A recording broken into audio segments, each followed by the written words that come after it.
건강한 몸에 건강한 정신이 깃든다.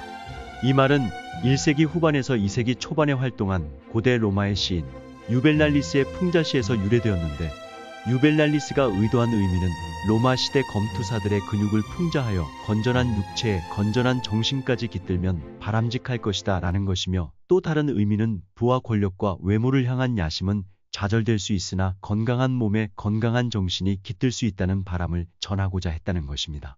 건강한 몸에 건강한 정신이 깃든다는 명언과 같이 최근 환자 치료에 운동요법이 활용되고 있습니다. 힘차게 걸을 때 반복되는 리듬감, 높아지는 심박수, 바깥 풍경 등이 몸과 정신의 균형을 이루어 병의 증세를 완화해 준다는 것이지요. 레슬러였던 플라톤은 지도자를 양성하는 데 있어 신체 단련과 정신 수양의 균형을 중요하게 생각했습니다. 플라톤의 지도자 양성 방법을 살펴보시죠. 국가는 출생 신분과 관계없이 아이들에게 균등한 교육을 제공해야 합니다. 체육과 음악은 기초 요소입니다. 체육은 신체를 단련시키고 용기와 강인함을 길러줍니다. 음악은 온화하고 유연한 성품을 갖게 합니다. 계산과 수학 및 변증법, 즉 올바른 사유법의 초보 훈련이 실시되며, 이 밖에도 유혹을 물리치고 고통과 긴장과 결핍을 견뎌내는 훈련을 받습니다. 20세가 될 때까지 이런 요건을 충족시키지 못한 사람은 고위직에 오를 후보 자격이 박탈되며, 시험에 통과한 자는 다시 10년간 교육받고 또 한 번의 선발 과정을 거치게 됩니다. 여기서 통과한 자는 5년 동안 철학을 공부하여 지적 소양을 쌓게 됩니다. 그리고 15년 동안 실생활과 생존 투쟁에서의 경험과 기민함을 길러야 합니다. 이러한 과정을 거쳐서야 지도자의 역할을 맡을 수 있습니다. 우리는 책을 통해서만 사유하는 존재가 아니다. 우리는 탁 트인 야외에서 걷고 뛰고 오르고 인적이 드문 산이나 해변에서 춤추며 사유한다. 그런 곳에서는 길이 생각이 된다. 최대한 적게 앉아 있으라.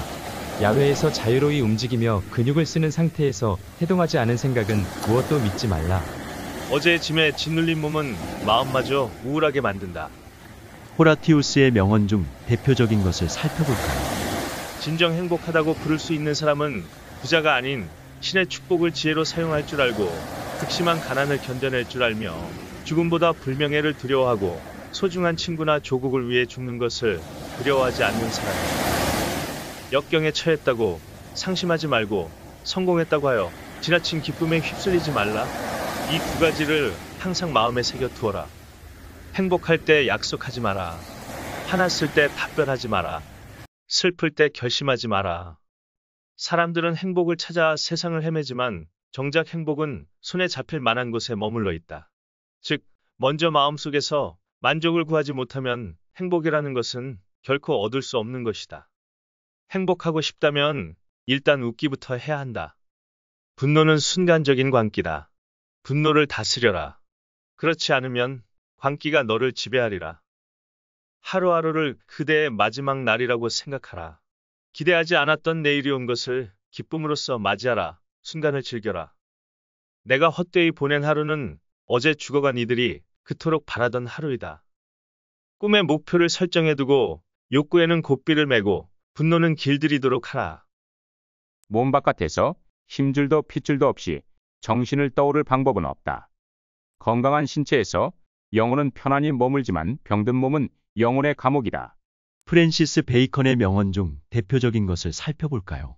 현명한 자라면 찾아낸 기회보다 더 많은 기회를 만들 것이다. 아는 것이 힘이다. 몸이 허약하면 마음도 약해진다. 루소의 명언 중 대표적인 것을 살펴볼까요?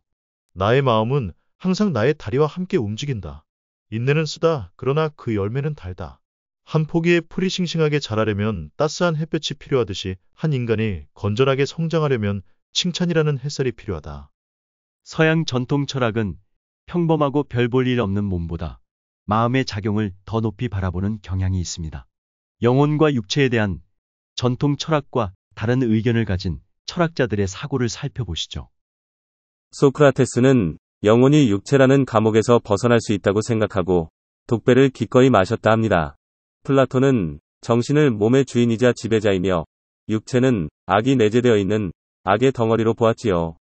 플라톤의 대화편 파이톤에서 육체는 사물을 왜곡하는 매체인 동시에 지식 추구와 진리 통찰에 집중하지 못하도록 만드는 정욕의 근원이라고 정의합니다. 순수하게 사물을 인식하기 위해서는 육체를 떠나 영혼 그 자체로 돌아가야 사물을 올바르게 인식할 수 있네. 죽은 후에야 비로소 영혼이 육체에서 벗어나 독립할 수 있기 때문이네. 플라톤주의자들은 육체적 욕망과 충동에서 벗어난 순수 영혼의 상태가 될 때 이데아 세계로 들어갈 수 있다고 보았습니다. 아리스토텔레스는 영혼이 육체와는 완전히 다른 무엇이라는 플라톤의 생각을 단호히 거부합니다.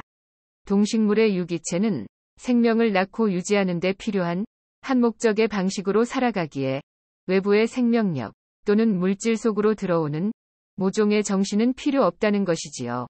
생물을 영혼을 갖고 있는 것이 아니라 생물이 곧 영혼이라는 것입니다. 아리스토텔레스는 육체가 죽으면 이성적 사고를 가능하게 한 순수 정신은 죽지 않지만 이 순수 정신이 나에 대해 어떤 것도 기억하지 못하기 때문에 개인의 영혼은 죽은 것이나 다름없다고 보았지요. 내 영혼이 구제받지 못한다면 굳이 선하게 살려고 노력할 이유가 있을까요? 아리스토텔레스는 이성적 재능을 타고난 인간의 본성에 주목합니다. 인간은 선천적으로 선을 추구하게 되어 있고 선을 행하면 행복하다는 개념 정의를 통해 선하게 행동하는 것이 한 목적성의 더 높은 형태를 실현한다고 보았습니다. 페르시아인 차라투스트라는 육체를 악에 대항하는 생명체로 보았습니다. 선한 신이 육체적 생명을 만든 것은 인간이 모든 선한 물질 세계와 함께 사악한 외부의 힘에 맞서 싸우는 상태를 만들어 그들을 끝장내기 위함입니다. 니체는 참된 자유는 육체의 감옥으로부터의 해방이 아니라 육체적 감성의 회복에 있다고 주장합니다. 삶이라는 거대한 현상 안에서 영혼과 육체가 혼연일체를 이루고 있다고 생각했습니다. 영혼은 육체가 움직이고 활동하는 데 필요한 하나의 도구일 뿐이라는 것입니다. 신체를 잘 알게 되면서 나는 정신이라는 것이 단지 정신처럼 보이는 것에 불과함을 알게 되었다.